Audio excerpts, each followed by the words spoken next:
आज कॉलेजला जाता जाता ओतूर मध्ये असलेला आपला मित्र संकेतच्या घरी गेलो होतो आणि तिथे गणपती बाप्पांची एवढी भारी मूर्ती असं काहीतरी डेकोरेशन पाहायला भेटलं. तर नमस्कार मंडळी, मी आहे सुशांत. आता रोजच्या सारखं सकाळ सकाळीच आवरून आपण निघालो होतो कॉलेजला आणि त्यातल्या त्यात हा मन आहे ना आपल्याला रोज फाट्या सोडायला येतोय बरं का. घरून मग आपण डायरेक्ट येऊन पोहोचलो ओतूर मध्ये आपला मित्र संकेतच्या घरी. इतर दिवशी पाहुणे घरी आले का त्यांचं चहानी स्वागत राहते, पण जोपर्यंत गणपती बाप्पा आपल्या घरी ना तोपर्यंत गणपती बाप्पांसोबत पाहुण्यांचं पण स्वागत मोदकानीच होते. घरी गेल्या गेल्या पहिल्यांदा गणपती बाप्पांचं दर्शन घेतलं. इकडे डेकोरेशन वगैरे पाहतच होतो का तेवढाच संकेत आला. तो म्हटला अजून गणपती बाप्पांची आरती नाही घेतली, आधी आरती घेऊन मग कॉलेजला जाऊ.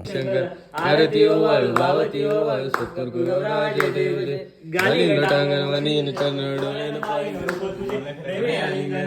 मग एकदाच आम्ही कॉलेजला येऊन पोहोचलो. आता पहिलं प्रॅक्टिकल सेशन होतं. प्रॅक्टिकल वगैरे करून आम्ही गेलो रूमवरती जेवायला. बाकी मग इकडे रूमवरती येऊन जेवण करून परत कॉलेजला चालत होतो का इकडे हा विवेक आहे ना आयुषचा कान टुचित होता. त्याला म्हटलं थांब तुझ्याला कॉन्टॅक्ट नंबर दे, आपण तुझ्याला बिझनेसचं प्रमोशन करून टाकू. आणि जर कोणाला कान टुचून घ्यायचा असला ना कॉन्टॅक्ट करा लवकरात लवकर. बाकी मग इकडे जेवण वगैरे झालं होतं ना आपल्यावाली दिसाड गँग आहे ना परत एकदा निघाली होती आता कॉलेजला. कारण की कॉलेजमध्ये आज आपल्याला इकडे एक टेस्ट पेपर होता आणि त्याचीच पोरांची ना जाम तयारी चालू होती कॉलेजमध्ये. आता यांच्या ग्रुप डिस्कशन वरून कळालंच असं का तुम्हाला किती बेकार तयारी चालू आहे इकडे. मग आता इकडे दिवसभर कॉलेज केल्याच्या नंतर आपण घरी जायला निघालो होतो, पण रूम आल्याच्या नंतर आणि आता इकडे आपला मित्र सुयेशची एवढी भारी हेवी ड्रायव्हिंग पाहिल्याच्या नंतर घरी जायच्या वेळेस बबल्याच्या गाडी बसायचं बेव वाटायला लागले आता इकडे.